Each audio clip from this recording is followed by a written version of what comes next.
Ooh, okay. That's a good. Let's rephrase that question.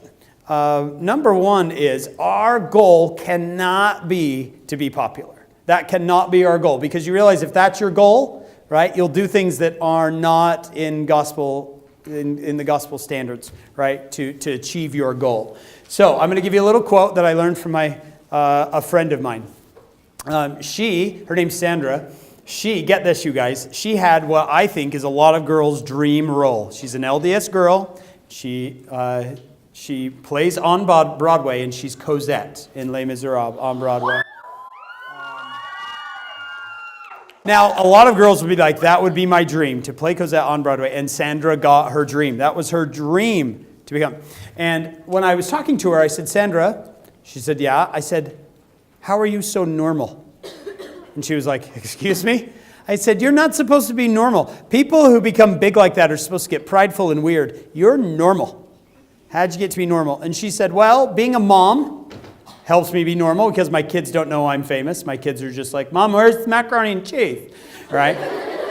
She says, get this, you guys. She said that she would make lunch, usually macaroni and cheese, peanut butter and jellies, and she'd jump on the subway and ride down, play Cosette, and she'd be back in time for bedtime and pajamas. Right? So she said when all the other ones were going out signing autographs and everything, she's like, I just went home to be a mom. And she said that kept me normal. And then she said one other thing kept me normal, and this is one thing I want you to emphasize. This is the first part of that question. She said when she got her patriarchal blessing, this patriarch wouldn't have known that she's going to be a star on Broadway. He had no idea, right? But he lays his hand on her head. Here she is, 14 or 15 years old. And in her patriarchal blessing, he makes one statement. And she let me use it. And you can write it down if you'd like to. Her patriarch said, Sandra, don't seek to be well known. Seek to be worth knowing. Don't seek to be well known. Seek to be worth knowing. And she said, I kept that in my heart whenever someone said, oh, you're Sandra, you're Cosette, oh my goodness, oh. Right? And she said, I never let that go to my head because I didn't care about being well known. I wanted to be someone worth knowing. Someone who's a good friend, right? Who's a good wife, a good mother. I wanted to be someone that other people could look to and trust. Not just to be well known, where people know my name. So that's number one. I would say instead of trying to be popular, seek to be a good friend. And if popularity comes along with that, good. Good for you. But if it doesn't, I think you'll have a better goal in trying to be a good friend. Second, word of wisdom. The word of wisdom is exactly that, wisdom. And you might think it's a problem now, but I'm going to make you a promise. One day you'll look back and go, oh, wow, I'm so grateful for the word of wisdom. You can even ask your counselors. I bet they're in their point in their lives now where they look back and they're like, oh, wow, that probably saved me from huge problems. They've probably seen their friends go through huge problems, and they're like, oh, wow, the word of wisdom saved me. Where at the time, maybe it didn't seem like a blessing. Now, looking back, they go, oh, wow, thank you, Heavenly Father, for the word of wisdom. So I'm going to tell you a story. I met a kid named Phil, and he had an older brother. What was his older brother's name? Phil and Steve. So, Phil and Steve.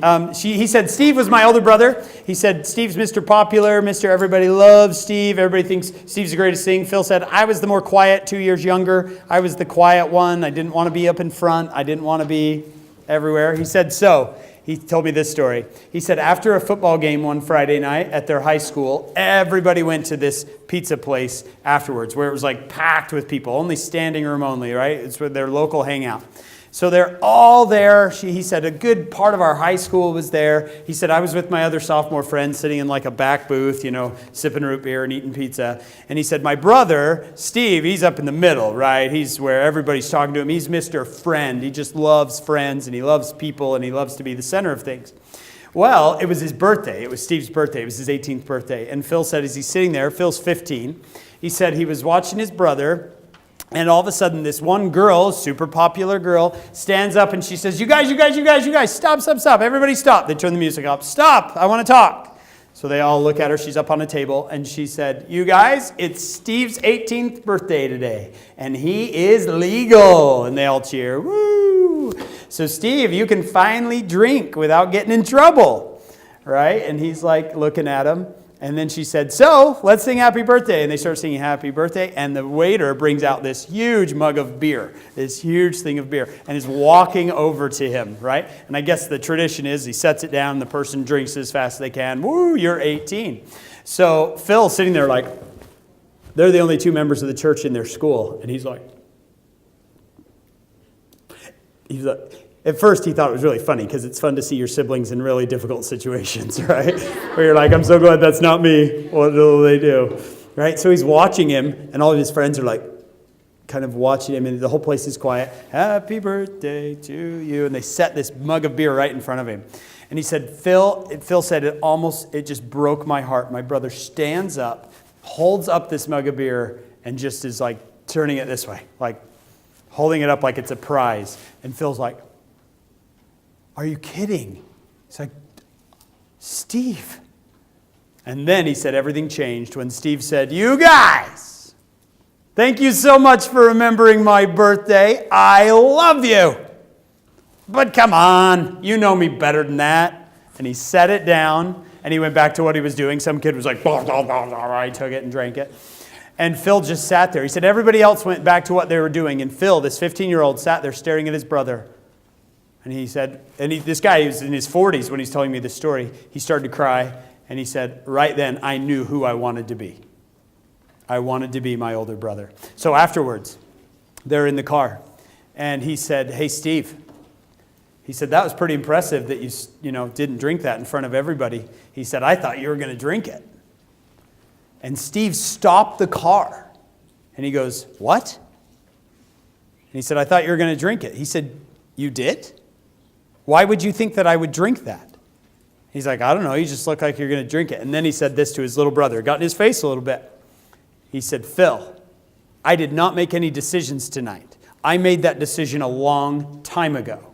And you better start making your decisions now.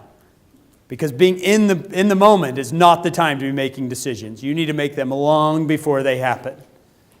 Phil kind of sat there and he said, I started making those decisions for myself. So can you be popular and keep the word of wisdom? Oh my goodness, absolutely, in every way.